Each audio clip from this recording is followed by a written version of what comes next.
All right, some key things to take note of before you start trading is ensure you're trading with a trading plan. You may have to create several trading plans throughout your trading career. And the reason is when you create one, you would have to back test it, journal it, ensure that it's working. You may not get it right the first time, or something might change about the timings that you're available, the method you're trading, whether you're doing intraday or swing trading, whether you're doing type ones only. Things will change as you continue your trading career, right? So you may have to develop several, but it's important that you have a trading plan, and so you know what you're doing before you go and do it on the charts. So this is my trading plan. Has several parts. The trade setup. This is my ideal setup. If I get something like this, great. I take the trade. Risk management. So even if I'm losing for an extended period of time, I cannot lose my account as long as I'm following my risk management. The most I could lose is 10%.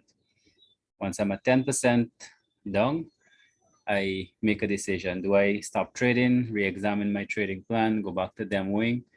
But at that point, I make a decision to stop losing money at 10%. Profit targets. Profit targets is dependent on your risk to reward, right? So however you're managing your risk, whenever you get an opportunity, remember you're still looking at your trade setup, right? If you get a good trade setup, manage your risk appropriately, your target is going to be, well, my target is going to be at least twice of what my risk is. So best case scenario is 40% monthly, 10% weekly, 2% daily, etc. Right, and then journaling is important as well. You take your trades, you document it as you go. Right, so trading plan, ensure you have that. Risk management. Ensure it's easy to do your risk management. You could decide to trade several pairs, or you could decide to just trade gold, euro, however you find that it works for you. For me, what I found is that I like to trade the high volatility pairs. I like to have a few options open. So if I check my chart, I don't find an opportunity on one particular asset, I check the others.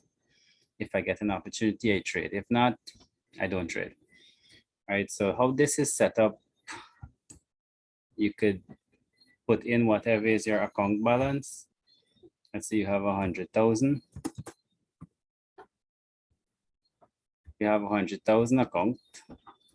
Just plug in your value, and this gives you the lot size that you should be using in order to get a 2-to-1 risk to reward. All right, risking 0.3 to 0.6 on every position. And you notice the risk and the reward always remains constant. So if you lose 2 trades on gold, for example, and then you win 1 trade, you're going to break even, right? Or if you trade gold, you lost gold, and then you see an opportunity on GN, you already know the lot size you have to use, stop loss and take profit in terms of pips. And if you profit, you're going to get twice as much as you lost on gold, right? So you keep the standard risk to reward across whichever asset you want to trade. It's just a method of simplifying. So you don't necessarily have to get this exact system, but ensure that whatever you're doing, you're making it simple for you. Trading in itself, it's very stressful. Can I say stressful? You could get very emotionally involved, because if you're profiting, it's not stressful, right? But you will feel really excited and you could start acting recklessly. If you're losing, you could get really depressed and angry and try to revenge trade. So either way, it could affect your emotions, right? That's why it's important as well. And that's why I have the system set up to not profit too much and to not lose too much, right? And to not blow your account. So a lot of things based on understanding of how the trading business really works, A lot of these things have been integrated into the plan, and everybody who is trading successfully, they were also terrible traders to begin with. It's a process that you have to go through. So I know firsthand that making a lot of money on a small account, it's not a good thing. Also, losing a lot of money on an account, it's not a good thing. So if you could control that to an extent, then you would be comfortable with the level of growth or with the level of drawdown that you have in your account. And the important thing is you could come back next week, you could revise your plan. You're not gonna blow up anytime soon, or you're not gonna get too reckless because you think that you're the best thing in terms of trading and then you start doing nonsense. Right, so all of this is set up in a way so that really takes all of those things into consideration and also simplifies my process. Right, so today, let's go to the recap now. We're looking for a particular type of setup. We're looking for appropriate risk. And today we had a nice setup on USD CAD. And this is it here, right? So we have coming out of our Asian first leg, they actually held that level in a range for the entire London, spike below, somewhere around the open of New York, and then they hit above, right? And they issued a railroad track. Now this railroad track wasn't a short railroad track, it was longer than a typical railroad track, right? So looking at this, based on what I've observed in the past, when they give a long railroad track like that, they usually give a retracement. So I waited for it to come back around the middle, and then that's where I took my entry, right? Risk is acceptable. You don't set your risk anywhere too high because these patterns within these timings, they usually indicate that the market is going to reverse. So if you're wrong, you want to be wrong very quickly, right? And this gives you a really nice risk to reward setup. You're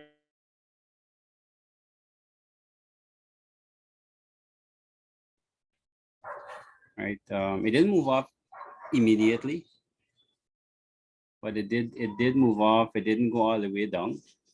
It reversed, and then this now brings me to a next part of your trading plan or your trading process. When you're trading, it's normal for persons to have problems taking money off of the table, and it's normal for persons panicking when the price goes against them and they're in a drawdown.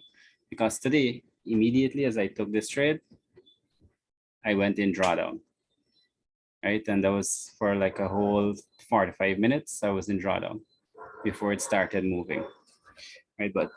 And this takes you back to proper risk management again, because if you're managing your risk appropriately, when you take the trade, you already know based on how much ever you're risking, I'm willing to lose this $300. So you don't panic when you see it start going up. You already accepted that risk before you took the trade. So if it goes and it hits, you accepted the risk. It doesn't impact your account heavily, right? And now looking at this, once it starts moving down, how do you secure your money? Because I made money on this. How did I do it? I took partials when it came down, and then I moved my price below my entry. So I was stopped out on this. My my stop loss was moved to somewhere around here, right? So came down to partials, and then I held this position. So if they had continued going down, then great, I would have been making money. If they reverse and they come back up here and stop me out, that's fine. I already took partials part way down, and my risk is now zero. I have absolutely nothing to lose, right? So that's one way that you could manage your trades. And if you look at this though, right? you would recall that the risk to reward that I use is 2-to-1. Right, so with a 2-to-1 risk to reward, take profit was hit. Right, but I actually left it open because I'm looking at a possible swing. Right, I was actually tracking this a few weeks back now. Completed cycle over here, peak low, level 1, level 2, level 3. We have a peak high, level 1 drop, accumulate, level 2 drop. Then we had this big pullback. And I'm now interpreting this as a reversal point here after the pullback to continue going bearish. So although I took the intraday setup, I'm also looking for a possible swing. Excuse me, Hilton, could I ask a question? Sure. I'm also tracking this pair, and yesterday with the news at 2:30, I saw that you took a sell. I didn't. I did see the move, but I wasn't sure how to place a trade with the sell stop. Could you explain how you placed yours and why? No, I didn't actually take this trade, but I was just Oh, I thought you did. Okay. I was just observing it. Okay. But it was not my favorite type of setup, but looking at where it was yesterday, that was up here, right? It was not a good setup, but it's something Okay. could be traded because you could interpret it as, let's talk about this sell stop. So you have the Asian, your directional bias is bearish, although you don't have any clear reversal pattern as yet. You would wait and see if you could get something because they're accumulating here. Then they hit below, they hit above, and then boom, they issue the move there. Also, there isn't a clear entry trigger here. If you are taking the trade here, it really isn't a good setup. So let me not try to force that because that's not something I do. I don't try to force trades. Okay, that's fine. I thought you did, so I was just trying to understand what you saw if you had. So that's okay. Thank you. All right, cool. Yeah, so this is the trade for the day, although it's not in nothing crazy profit. I actually got stopped out back there, but it was a profitable day. Let's look at some levels now. You would notice I have 1, 2, 3, 4, 5, 6 pairs flagged in red above here. The gold, I was looking at this as peak high, then they accumulated here. I have to give this some more time for me to have a better idea of where it's going. For now, I just have that on standby. I just discussed where I am with USD CAD. So either you're going to issue something tomorrow, or I'm looking into next week. If they issue a second leg reversal pattern, then I'll look to take it down. And another key thing about here, I think all my conversations will keep going back to risk management. There are times where you would get the levels and cycles wrong. You will be on the wrong side, but it's fine because you're not losing any crazy amount of money. You're risking a certain amount, and if they don't do what you were expecting them to do, and then you observe something else, yeah, you lost 0.3% of your account, but that's not much. And that's a small price to pay to get a better understanding of where the market is really going. Right, so don't worry about, oh, I'm never getting my levels right. Practice, manage your risk appropriately, keep your account alive, and you'll get it. For gold, I don't have anything. Euro USD, actually observing this. I think I posted this on the 15th as well. Let me check. So I think there's a way to get back all messages, right?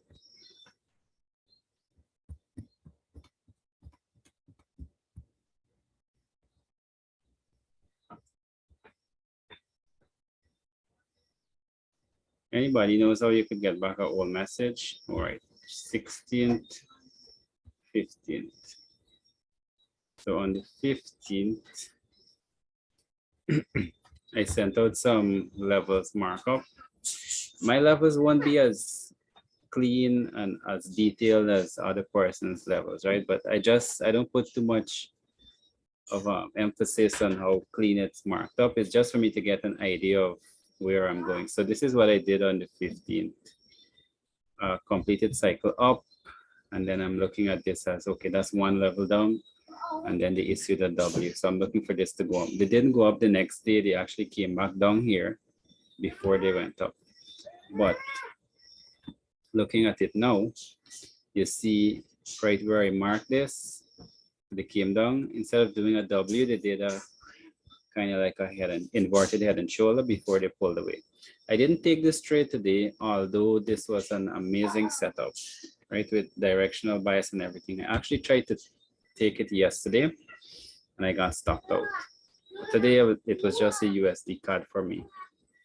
A Euro USD, you have your directional bias, you have patterns, timings, entry trigger. This here was an amazing trade.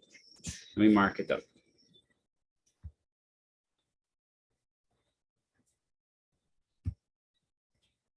Next thing I want to talk a bit about, amazing trades happen very often in the market. So you miss a trade, it's not anything to be distressed about or disappointed in yourself about.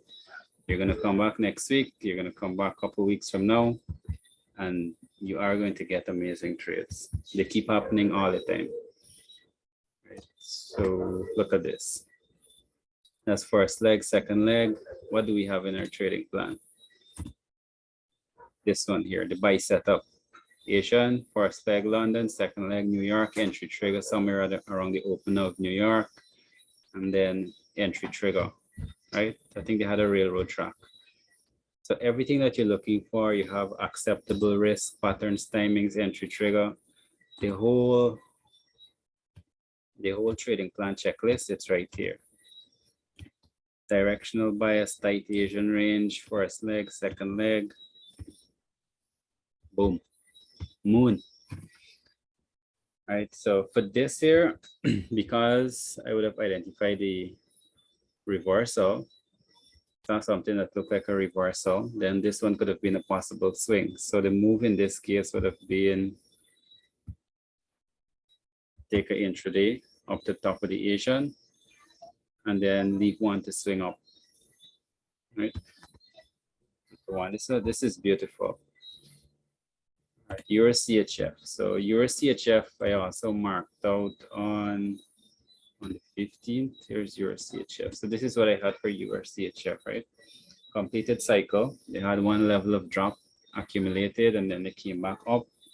And this now looks like another peak high that they're issuing and going for a second leg. So I was able to identify that, and you can see here that it played out.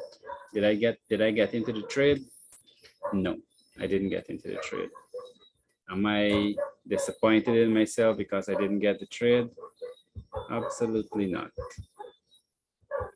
There will be more opportunities, but the important thing and what I'm pleased about is I'm able to identify these setups, right? And with practice, you will notice your consistency is increasing as well. For GN, been tracking this for a while as well. And this is my interpretation. I think on the 15th, I did that as well. Did I send the GN? Right, good. So GN, I was looking at accumulation, they drop, reverse, pull back up. This here I'm interpreting as a reversal again. That one played as well. But I didn't get a trade on this, and that's fine. This was just too crazy for me. Not the type of setup I would go for. GBP CHF, this one I also marked out. So all of my peers that I have a bias on, they actually played out the way that I was looking for them to play out. I believe it was last week. Yeah, right. Last week we were looking at this one, and we had identified it as a possible peak low. to then continue going up all the way up here. It didn't play out. We were on the wrong side for a while. I actually engaged in a trade for this pair. I got stopped out. Let me show you. Because we were looking at this as level 1 accumulation, probably a pullback, and then level 2, but it didn't do that.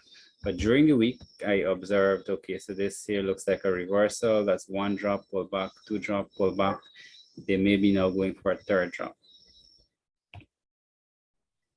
Right, and they indeed came and they issued it not within the timings. The New York closed around here, then it accumulated and it dropped into London, right? I'm still asleep, not trading that. But I think I traded around here, right? Looking for it to swing up. It didn't happen. I think I closed this one when it came back down or something, but I didn't profit from this.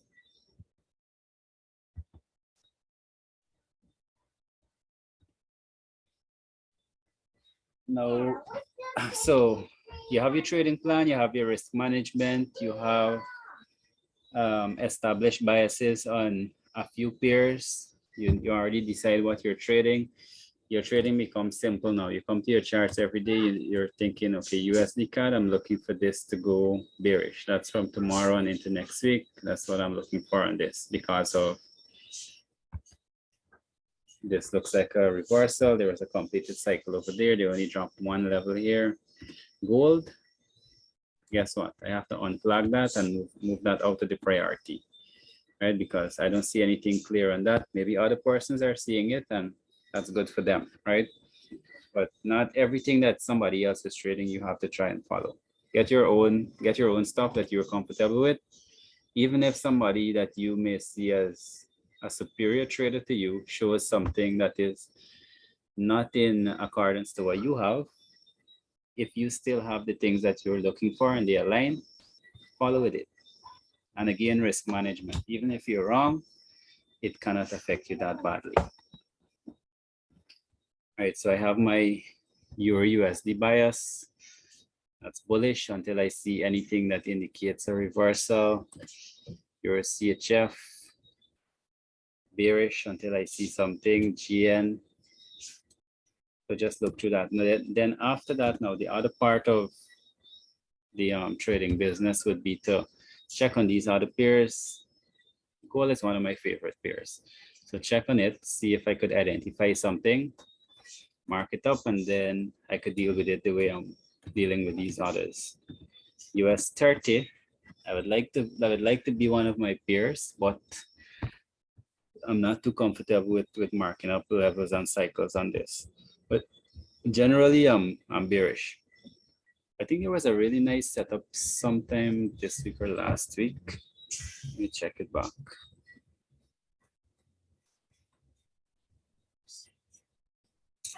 Up here. Up here they had a really, I think this is where Jojo got in as well.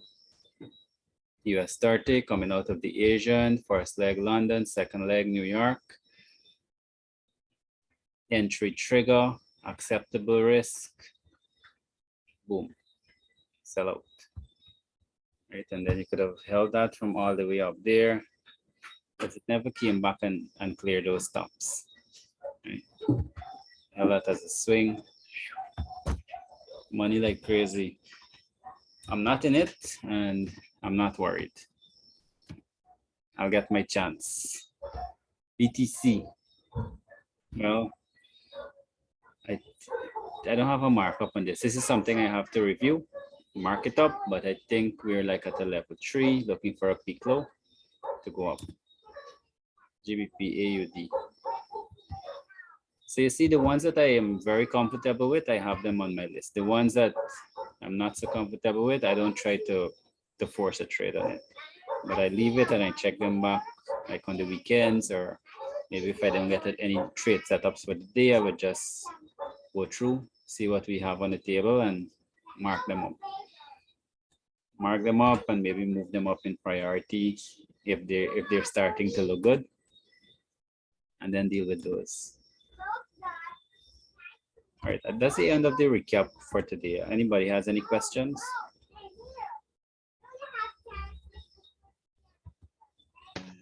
Yes, Hilton, good night. Could you do GBP card? I have it at bearish, but I didn't see that play off today. Bearish on GBP CAD on the 4-hour time frame.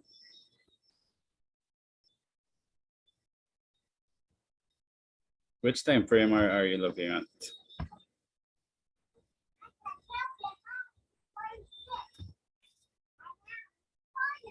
You're on mute, right? If you're speaking, I can't hear. I look at it daily here. And to me, I think it have one level down again.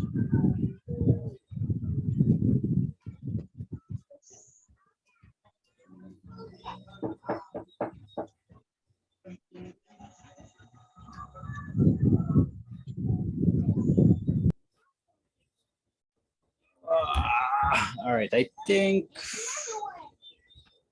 so I haven't marked this one up.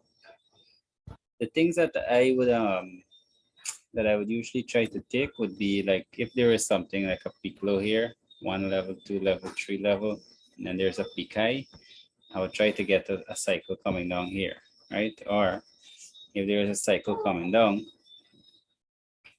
1, 2, 3, and then a peak low, I try to take it that way.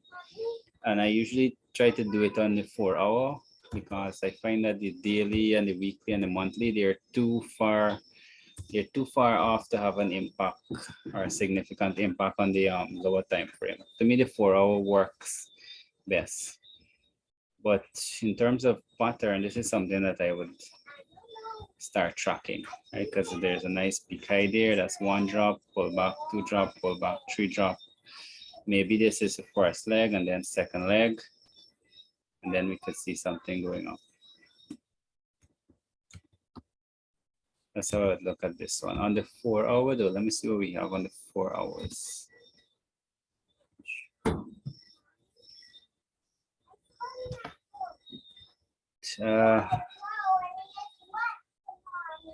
Not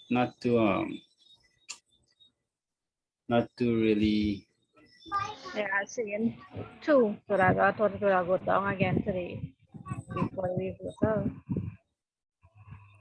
I don't like it because remember I mentioned I usually look for a cycle this way, then to get a cycle this way. So I don't have that. I know you probably have a different approach to marking up your levels and cycles, but this wouldn't be one of the pairs that I would tag.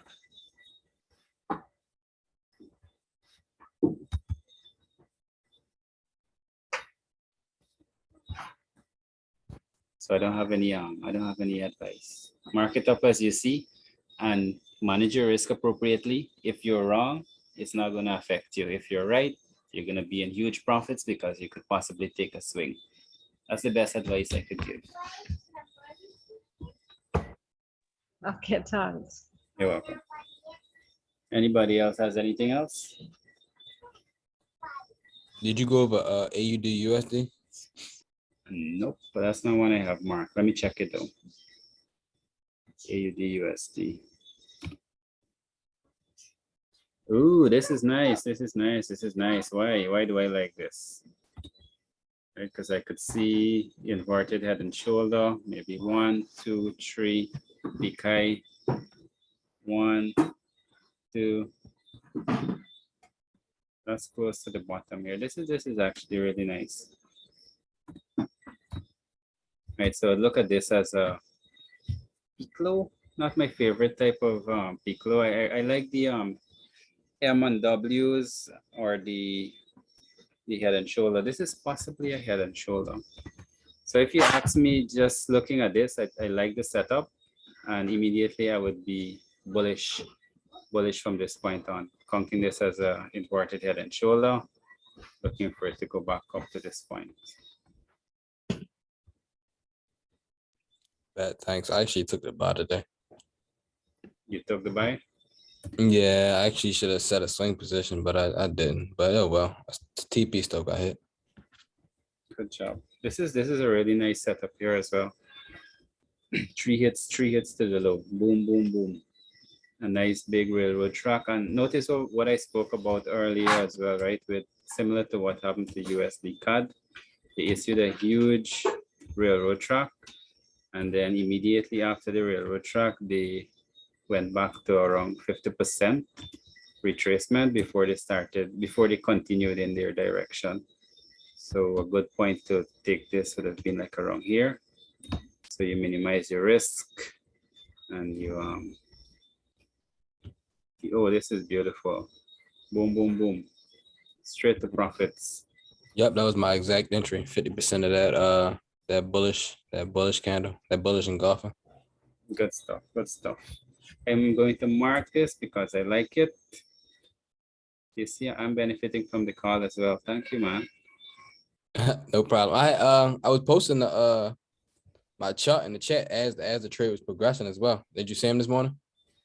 I don't really follow the charts so much in terms of like what persons are posting. I may look at the end of the day, but it's mostly based on what I have. Like if I'm trading a particular thing, I would scan through quickly, and if I see something that is in alignment with what I have, I'll be like, okay, do they have something different, something similar? Okay, how did they tackle this? That's my approach to the chat, because there's a lot of Great messages in discipline, there. bro. It's an Great overload. discipline.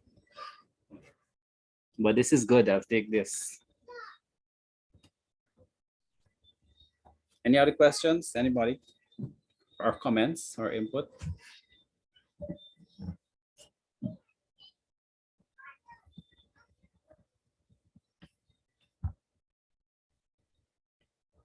All right then. Well, that's it. That's it for this session. Let me end the recording.